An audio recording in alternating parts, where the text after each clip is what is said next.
Pues muy bien, amigos de Cubo 6, ya regresamos con este fascinante, oscuro y temible tema de las parafilias. ¿Por qué temible? No dijimos ¿qué quería decir etimológicamente parafilia? Filia habíamos dicho que es amor, parafilia es al margen del amor. Es algo que se hace al margen del amor, es decir, no, tenemos esta atracción sexual por alguna cuestión que no reside esta atracción en la relación sexual como tal, sino en alguna otra actividad, objeto o situación poco habitual. Pues sí. Pero bueno, esto ha existido desde hace... Sí, mucho tiempo. Cuéntanos algo de la historia. Bueno, históricamente hay muchas cosas que decir de las filias. La verdad es que se ha escrito mucho. Y bueno, el primer libro que tenemos ahí claramente delimitado el asunto de las filias es el Viejo Testamento, ¿no? No me digas. En el Levítico, que es uno de los libros del Viejo Testamento, se menciona a la homosexualidad, a la zoofilia y al incesto. Tómala. Y como prohibidos, ¿no? Y en el Deuteronomio se hace referencia a lo que es el travestismo masculino y femenino. Ok.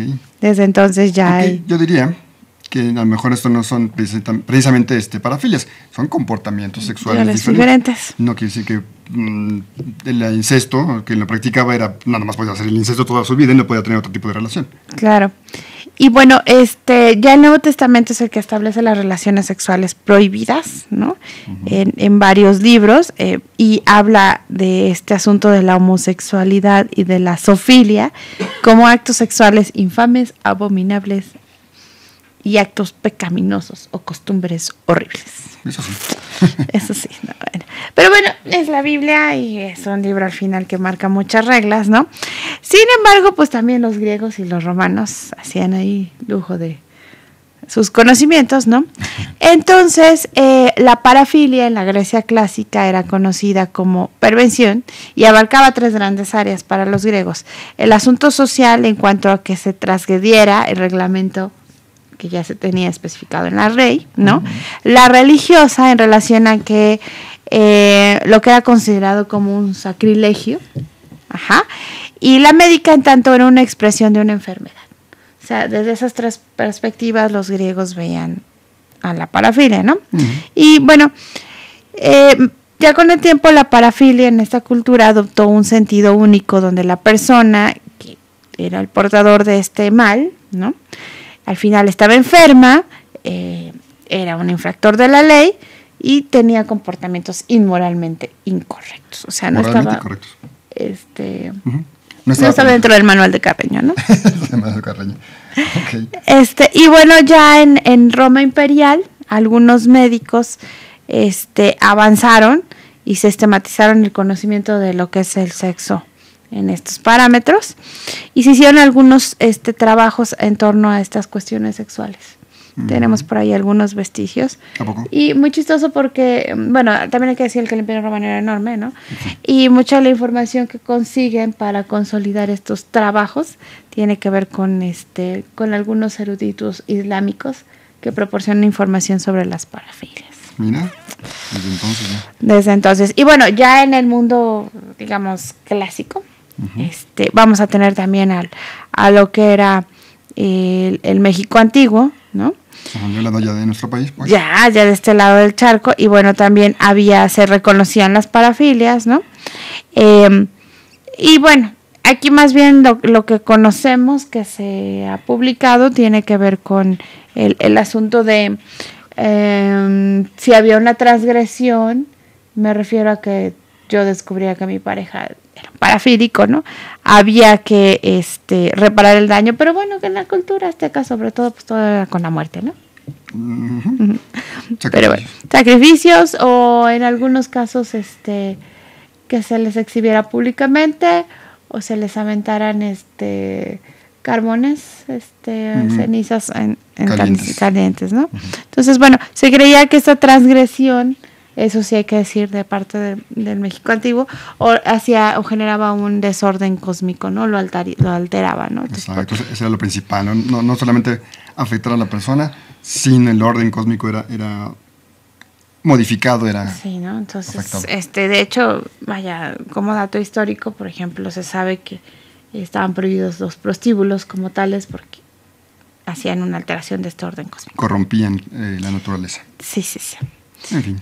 Entonces, bueno, este es un poco de la historia. Ya, pues ya más para acá, más contemporáneo, pues sabemos que está el libro del onanismo, que es la prevención, el asunto de la masturbación. ¿Y por qué lo comentamos? Porque al final, inicialmente la masturbación estaba considerada como una parafilia. Exacto. Por ahí de 1760, ¿no? Y todo hasta sí, hasta principios del siglo XX en algunos países. Se considera el miedo a la locura masturbatoria. Exacto. Este libro es muy famoso, ¿no? El libro del onanismo, en donde se expresa todo este miedo, temor, terror y fobia hacia la masturbación, ¿no? Sí, y bueno, tuvo una duración de 150 años esta parafilia y después ya se comprobó que no. Y contemporáneo, pues los 120 días de Sodoma, de Marqués de Sade, bueno, habla unas cosas interesantes, ¿no? De una cantidad de parafilias ahí maravillosas. La verdad es que sí vale la pena leer el libro. Es muy cortito, me refiero a que son párrafos muy cortos de ideas así de sus cuentos estos famosos, pero pues el Marqués de Sade es... Sí, hay que pensar en eso, no tiene la fama de que es un depravado y cochinada tras cochinada y cosa fea tras cosa fea, no. Sí menciona, pero lo hace realmente como una denuncia, lo hace en esa forma, no se le está diciendo, pero es una denuncia y una crítica social muy profunda de su época. Sí. No por eso, no por nada, pasó tanto tiempo en la cárcel. Sí, pero no... Claro, también por su atrevimiento de hablar de cosas tan... Sí, pero también hay que decir que era un marqués.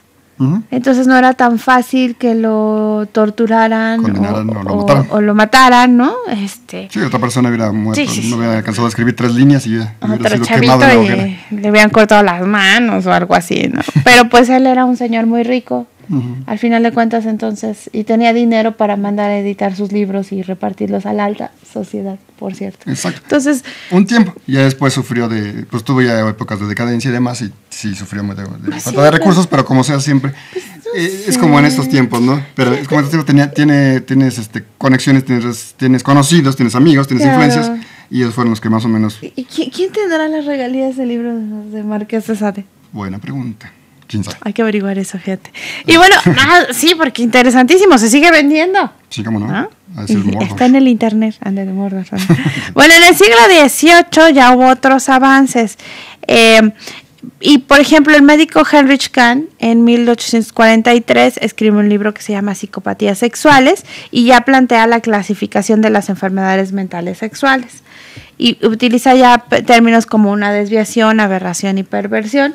Ya no es una cuestión de abominación, ¿no? Uh-huh. Y más adelante el francés Morel, otro médico, avanza en el concepto de la degeneración física y mental, que entre otras cosas explica la impertinencia sexual. Ok, eres un impertinente sexual. ¿Sale? Y bueno, ya para bueno, también vamos a tener otras aportaciones de parte del psiquiatra Berlin Carr, que ya publicó un archivo de psiquiatría y enfermedades nerviosas, y donde habla precisamente de la atracción erótica del mismo sexo, ¿no? Uh-huh. Y ojo, la homosexualidad aquí, insisto, se considera una parafilia, ¿no? Estamos en ese contexto, ¿no? ¿Que no se le llamaba así? Insisto, no se le llamaba una perversión sexual. Era una perversión sexual, ¿no? Bueno, y para el siglo XIX, Krafft Ebing es otro médico, integra las perversiones al dominio de la psiquiatría en un libro que se llama Psicopatías sexuales. Es muy interesante porque ya hay como punto en donde empezamos ya a hablar de no nada más desde el punto de vista moral ni psicológico, sino se reconoce que hay una parte de la psique que puede ser que esté generando esto, ¿no? Uh-huh. Entonces, en esta obra incluye 4 categorías de desviaciones: el fetichismo, uh-huh, el sadismo, la homosexualidad y el masoquismo. Uh-huh. Entonces, el fetichismo es la atracción por algún objeto en especial. Sí, claro. ¿Qué más dijiste? La homosexualidad, el sadismo y el masoquismo. Uh-huh. Sadismo es disfrutar sexualmente lastimando a alguien más, y el masoquismo es disfrutar cuando te lastiman.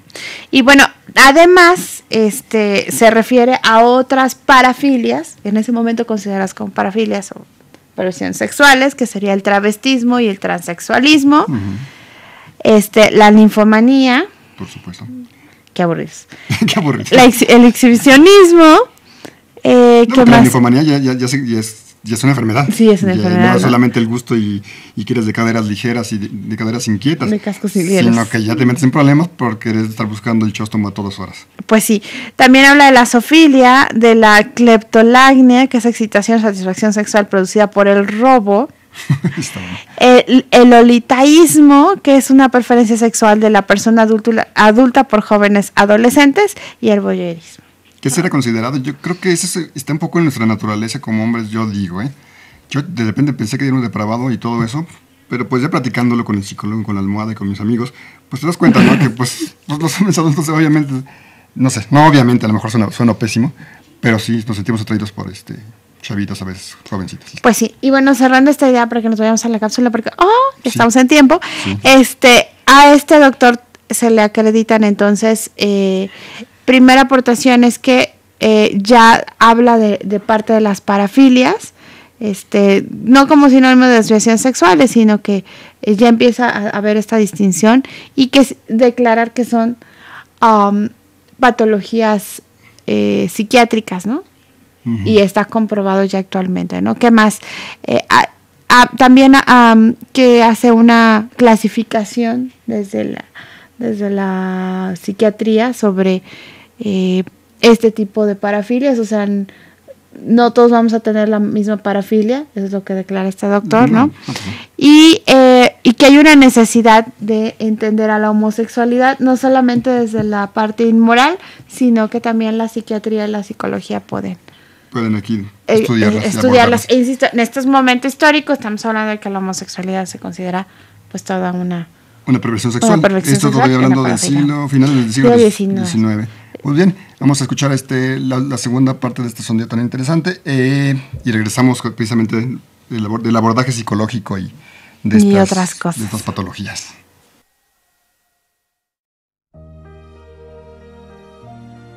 Bonjour, vous êtes à la chaîne internationale des saversinfin.com.